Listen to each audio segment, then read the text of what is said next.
What if I told you that every single day, without even realizing it, you might be slowly draining your own spiritual power?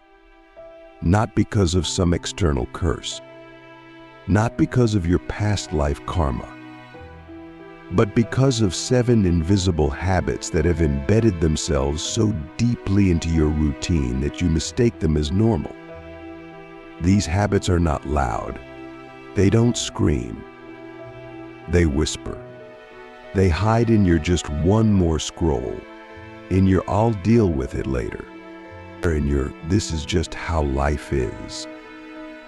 And while they may seem harmless, they are silently killing your vibration, lowering your frequency, and making it harder for your true power to rise. We're going to break this open layer by layer. But first, picture this: what if someone told you that your vibration is the most valuable currency you own? Not your money, not your possessions, not even your education, your vibration.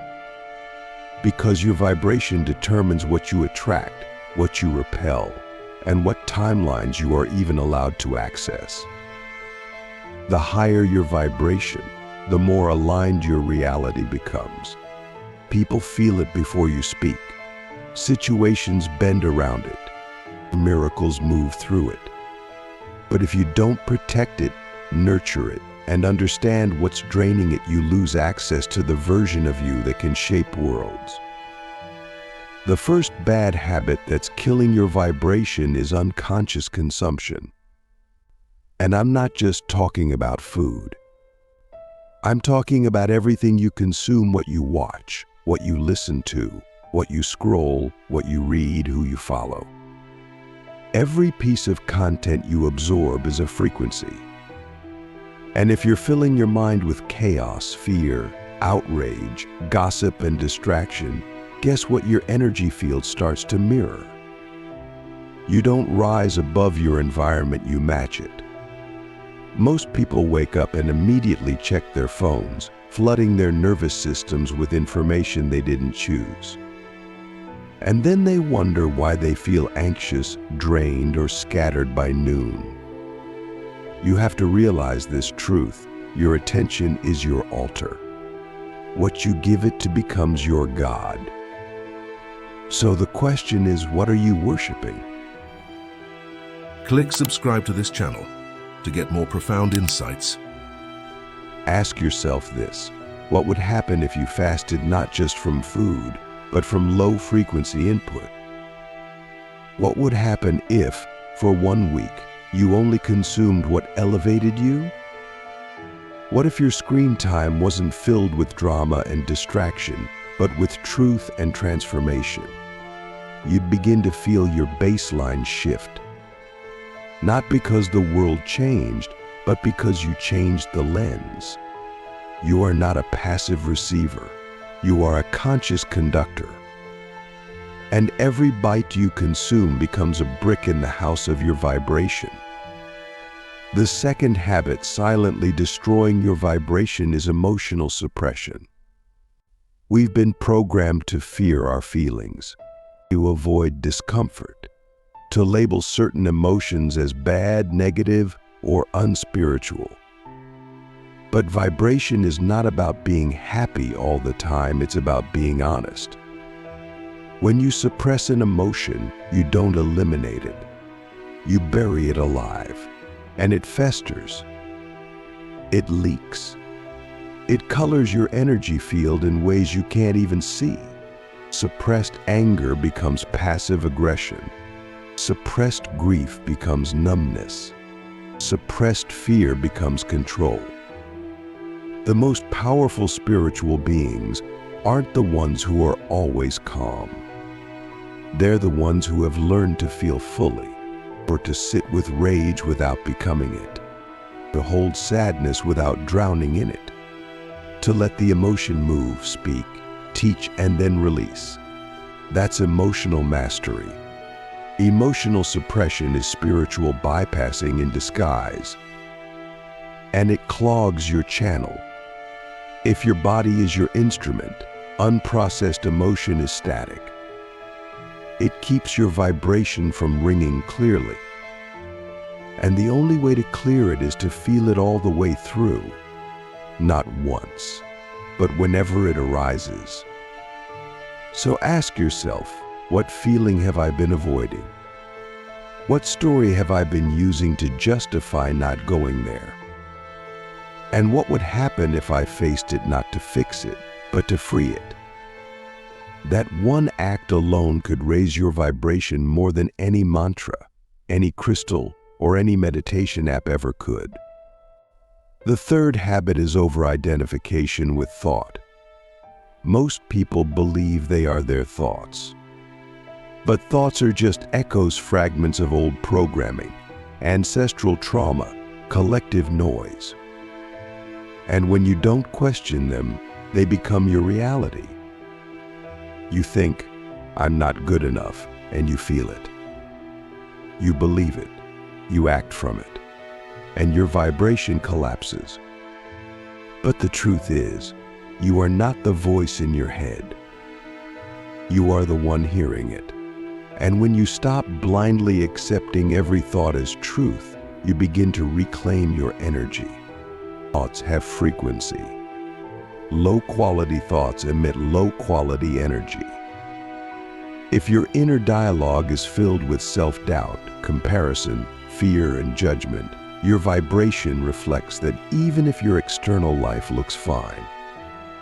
This is why affirmations often don't work. You can't just put icing on a moldy cake. You have to clean the whole recipe. You have to become aware of the loop. You have to interrupt it. You have to say, no, I don't consent to this narrative anymore.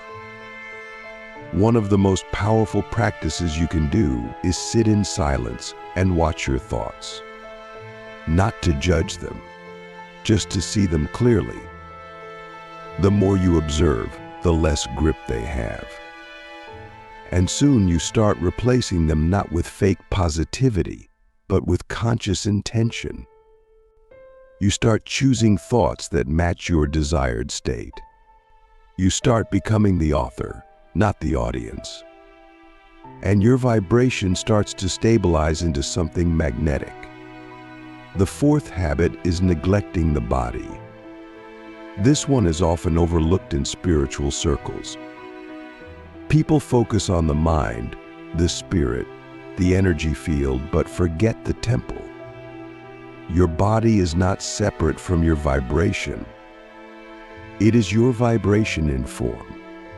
If your body is inflamed, malnourished, under-rested, or full of stagnant energy, your frequency can't fully rise. You can't ascend while you're ignoring the vessel that carries you. And that's not judgment. That's physics. Movement is medicine. Breath is power. Hydration is activation. Sleep is sacred. These aren't just health tips, they are vibrational anchors. When you move your body, you move energy. When you breathe deeply, you clear density. When you hydrate, you conduct light. When you rest, you repair your aura. Neglecting the body is like trying to broadcast a high-frequency signal through a broken antenna. You might have the message, but no one can receive it. So ask yourself, what is your body trying to tell you that you've been ignoring? What pain, what tension, what fatigue have you normalized? You can't raise your vibration while betraying your body. And you don't need to become a fitness guru. You just need to honor the instrument. When you treat your body like a sacred technology, your vibration responds instantly. The fifth habit, one of the deadliest to your vibration, is toxic self-talk. This one is so embedded, so subtle, that most people don't even hear it anymore. It's the voice that says, "You're not doing enough." The whisper that says, "You're behind." The sigh that says, "Why can't you just get it right?" These voices are not yours. They were given to you. by parents, by teachers, by culture, and you adopted them like they were truth. But they're not truth. They're trauma in disguise. Every time you speak to yourself with shame, guilt, or comparison, you lower your frequency. Every time you make yourself wrong for simply being human, you reinforce a field of lack. And no amount of external success can override that internal war. This is why some of the most successful people still feel empty, because their inner voice is still laced with poison, and vibration doesn't lie. So here's the practice. Become hyper-aware of how you speak to yourself. Not just when you're doing well, but especially when you mess up. Can you be gentle? Can you be curious? Can you be forgiving? Not because you're letting yourself off the hook, but because you're ready to stop being your own enemy. Your vibration rises when your inner world becomes a sanctuary, not a battlefield. Let's keep going. If you're still here, it means something in you already knows what's true. You felt the subtle ways your energy gets hijacked throughout the day, the little leaks that seem invisible but leave you exhausted. You're not lazy. You're not broken. You're just carrying energetic weight that doesn't belong to you. And if you can see these habits clearly, not with guilt, but with wisdom, you can start transmuting them into power. This is not about becoming someone new. It's about remembering who you were before the noise took over. And we're going to get deeper now, because the next two habits are so common, so normalized, that you may not even realize how much they're costing you every single day. The sixth habit silently killing your vibration is energetic entanglement. This is the invisible, constant exchange of energy between you and the people, environments, and past experiences you're still unconsciously tied to. Every time you think about someone with resentment, guilt, or unprocessed emotion, you're sending energy there. Every time you replay an old story where you were hurt, betrayed, or misunderstood without resolving it, you're feeding it. You don't need to be physically near someone to be energetically entangled with them. Energy doesn't require proximity. It only requires attention. And where your attention goes, your vibration flows. You've probably heard people talk about cutting cords. But this isn't about dramatic rituals or burning sage once and hoping something changes. True energetic sovereignty comes from radical responsibility. Ask yourself, who am I still carrying? What situation am I still energetically feeding with my thoughts, my emotions, my identity? You may have left the relationship, but are you still replaying the pain? You may have quit the job, but are you still proving your worth to a boss who's not even in your life anymore? You may have walked away, but did you really release? Releasing isn't forgetting. It's reclaiming the energy you left behind. And that takes awareness. It takes forgiveness, not always of them, but of yourself for holding on this long. Because when you untangle from what no longer serves you, you don't just heal, you amplify. Your vibration rises because it's no longer being siphoned off to old timelines. You call your power home. You become whole again. And from that place, your field becomes magnetic, clean, and deeply aligned. Now we arrive at the seventh habit, and it's the trickiest of them all. Because it wears a mask. It disguises itself as humility, as being realistic, as being just human. But it's actually a frequency killer.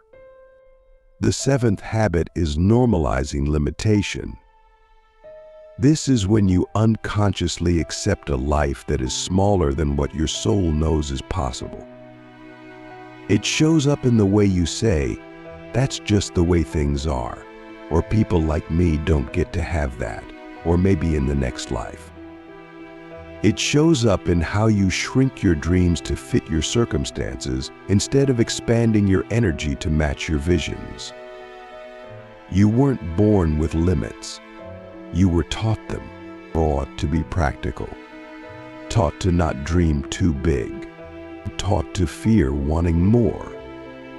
And so, you began to lower your standards not because you were weak, but because you were trying to stay safe. But here's the truth.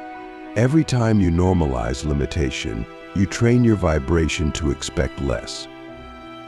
And when your vibration expects less, the universe responds accordingly. Not because the universe is cruel, but because it is exact. It mirrors your dominant frequency, not your desires, but your expectations. So the question becomes, what have you accepted as normal that is actually a betrayal of your truth? Is it the way you tolerate relationships that drain you? Is it the way you settle for work that doesn't light you up? Is it the way you dismiss your dreams as unrealistic? These aren't just choices. They are energetic agreements. And every time you say yes to limitation, you say no to possibility without even realizing it. But you can change that right now, not by faking positivity, not by repeating empty affirmations, but by deciding that your vibration is sacred, that your life is not a reaction to your past, but a reflection of your alignment, that you are not here to survive, you are here to transmit something divine. And to do that, you must stop betraying your potential in the name of being polite, safe, or acceptable. Limitation is a collective spell, but spells only work when you believe in them. And the moment you stop believing that you are bound by your past, your environment, or your trauma, you break the spell. You become untouchable, not because you're superhuman, but because you're fully human, fully awake, and fully aligned. Let me ask you something that could change everything. What would your life look like if you never again said yes to a version of you that was rooted in fear? Not once, not for anyone, not even for your comfort. What would happen if the only choices you made were based on truth, alignment, and the highest vision of who you know you are? That version of you isn't waiting in the future. It's already vibrating inside you. But you have to stop dimming it to fit into a world that profits from your doubt. Now, let's pull this together. These 7 habits are not just bad behaviors. They're energetic contracts. And every day you unconsciously renew them, you reinforce a vibration that keeps you looping in the same patterns. But the moment you become conscious of them, you start rewriting the contract. You start exiting the loop. You start becoming immune to the frequency traps that most people don't even know they're caught in. Unconscious consumption pulls your energy outward. Emotional suppression clogs your inner channel. Thought identification hijacks your awareness. Body neglect dulls your instrument. Toxic self-talk programs your field with shame. Energetic entanglement leaks your power into old timelines. And normalizing limitation teaches your vibration to expect less than it was designed to receive. But here's the truth. You don't need to fix all of this at once. You just need to see it. And in that seeing, something begins to shift. You become the observer, the alchemist, the one who no longer reacts, but responds with intention, with clarity, with command. And that's when your vibration starts to rise, not because you're chasing it, but because you've stopped doing what was pulling it down. We've walked through the 7 habits, uncovered their hidden mechanics, and exposed how they feed off your unconscious patterns. Now you're no longer operating blind. You can feel it, can't you? That shift, that pulse of recognition when something deep inside you stands up and says, "No more." This is the moment where everything changes. Not because you added something to yourself, but because you finally began subtracting the noise. Because the truth is, your highest vibration has always been there. It's not something you earn. It's something you reveal. So now what? What do we do with this awareness? We transmute it. We take each habit and turn it into a portal. Because that's what this life is. A series of energetic doorways disguised as mundane decisions. And every choice either amplifies your frequency or dims it. There's no neutral.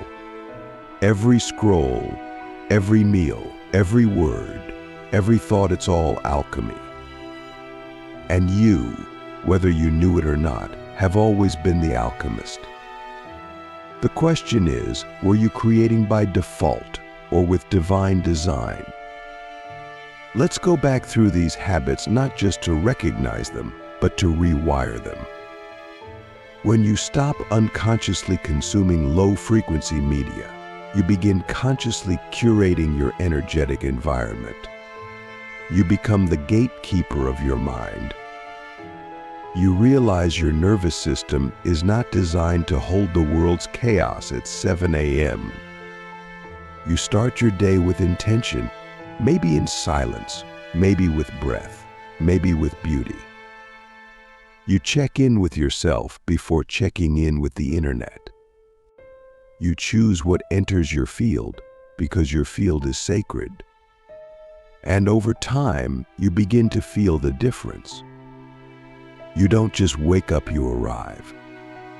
When you stop suppressing emotions, you begin honoring them as messengers.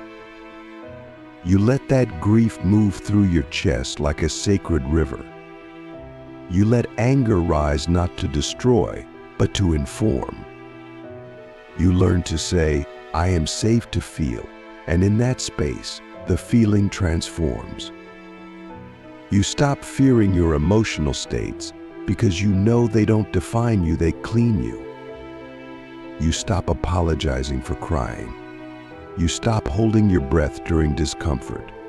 You become emotionally agile, and that agility makes your energy magnetic.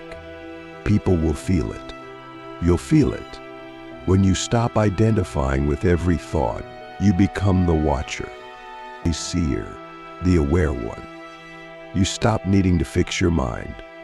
You simply stop believing every story it tells. You laugh at the old loops. You breathe through the noise. You become spacious. And in that space, your true intelligence rises, not the programmed mind, but the intuitive knowing that lives beneath the chatter. You start speaking from soul, not survival. You stop explaining yourself with fear-based logic. You begin transmitting truth, clean and clear. When you stop neglecting your body, you turn your vessel into a vibrational tuning fork. Movement becomes ceremony. Food becomes fuel. Sleep becomes devotion. Water becomes code. You no longer punish your body to prove your worth. You nourish it because you remember your worth. You stretch more. You breathe deeper. You listen. The aches and pains become signals, not nuisances. You don't just live in your body, you inhabit it. And the more fully you inhabit it, the more grounded your light becomes. When you stop speaking to yourself with toxic language, you become your own sanctuary. You recognize when the inner critic is just a ghost from your past, You rewrite the script not with fake positivity, but with loving precision. You say things like, I am learning, I am evolving, I am enough right now and always. And those words begin to reprogram your field. You begin to feel softer inside your own being.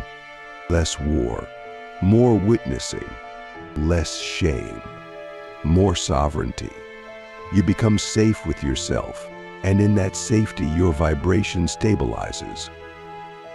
When you untangle from past energy entanglements, you reclaim your power from every person, place, or version of you that no longer exists. You say, I revoke permission for my energy to be used by outdated timelines.